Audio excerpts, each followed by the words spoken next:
Okay, so today we're going to talk about the contact point in tennis, and it's one of those things where there's quite a lot of, I find it can be quite difficult to grasp, because I think you need to, it's not one of those things where you can always just focus on one thing at a time.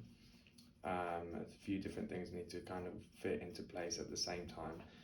It's also something that takes a long time. There's a saying, it goes, good players hit the ball in front, better players hit the ball more in front. So yeah, it's just gonna be a gradual process. I'm still looking for a better contact point. Maybe Federer isn't, but you may be, when you start, you may be here, and then over time you may get to here, and then eventually you may be out here. And I would argue that out here is better. But I would also argue that it's probably unachievable for a beginner, or maybe not even unachievable, but not desirable. Okay, what makes a good contact point? Firstly, I would say that you want to be, let's speak relative to the bounce. If the bounce is, I'm reading in front of us, let's say where you are, obviously it's super important that it's really important that I get my feet in a position where it's possible for me to hit the ball in front. Yeah, so obviously if I'm next to the ball, or the ball's here behind me, I'm never going to have a good contact point. Yeah, so that's mainly the position of your right leg. So your right leg should be open. Here just means facing the opposite direction to where you're hitting the ball. Next is the left leg. Okay, so if you feel like the bounce is really far in front of you, then you can step in with your left foot and you can still meet the ball really far in front. Okay, so that's a good contact point, great. If you feel a bit more rushed, you can move that leg out to the side, and then you've got more of an open stance, and then you've still got a good contact point there. Okay, the thing to really think about though is if that's your contact point there with an open stance, the moment you step in, that's no longer a good contact point. Okay, so you've got to be careful in that sense. And this is all relative to time. Okay, so the ball's bouncing there, whether you get your right leg there in time and whether you can step in with your left foot, that's all time. Yeah, that's how long have you got, how quickly have you got to the ball. Second thing, once we're there in that position and you feel like you've chose your stance, you've decided, it's then a matter of timing of firing the hips. Okay, so a lot of players, especially recreational, they get too close to the bounce and there's no space to move into, to rotate into. Yeah, so if I'm very close to the bounce, I can only really use my arm. Yeah, because as soon as I turn my hips, if the ball's here, because I haven't given myself the space, it's no good.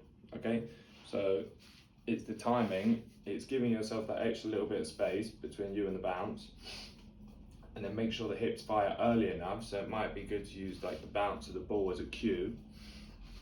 So the ball might bounce, you might start dropping the racket, make sure the hips fire early enough that we're able to hit the ball out in front. Okay, because if they fire too late, which is very common, the ball's already here and then the hips start firing, same thing, the hips can't get out. Okay, good quote by Donald Trump actually, not that I like him at all, but he said the best bit of golf advice was to get his hips out of the way. Okay, so the same thing in tennis, you want to get your hips out of the way and then your arm can do the rest of it. Okay, the last thing I would say, and there are definitely other things to think about, there are footwork patterns you need to work on. So if you're moving back, if you're leaning back, a little bit, you may need to do more of this one where you kind of release with the leg, but that's probably for another video. The last thing to think about is how loose you are on the arm. Okay, it's not to say you have to be ridiculously loose, but you want to be pretty loose. Okay, if you hit the ball in front, say I'm here and I turn my hips early and I'm tight, it doesn't work. Yeah, the racket ends up facing this way. If you're relaxed, the racket will fall back and hopefully you should end up in that position there, which is where we want it. Yeah.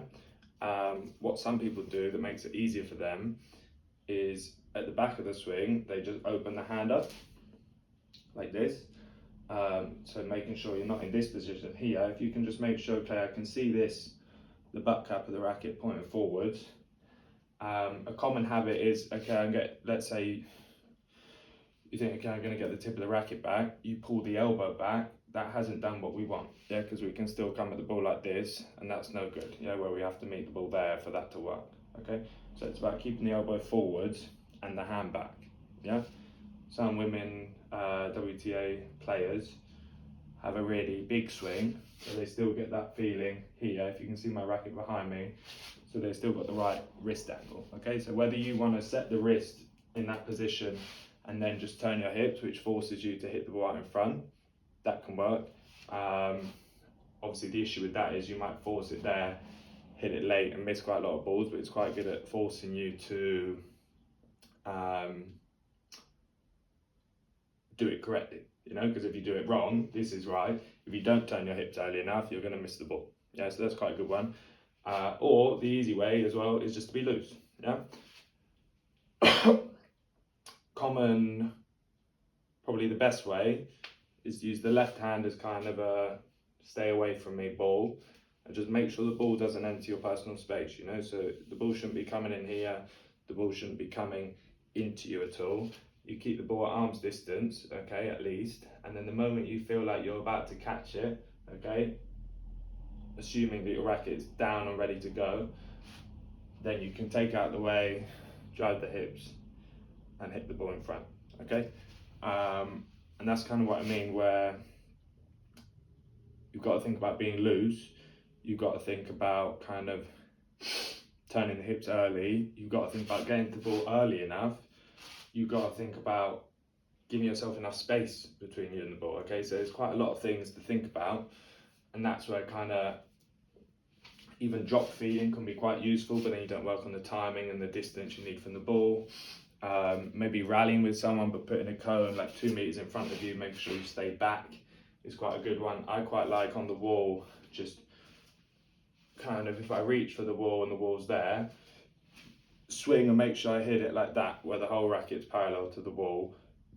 Not like this, yeah, some people do it like this, hit the wall, the ball's going left, okay, that's useless. Make sure that happens, okay, so that happens by staying loose.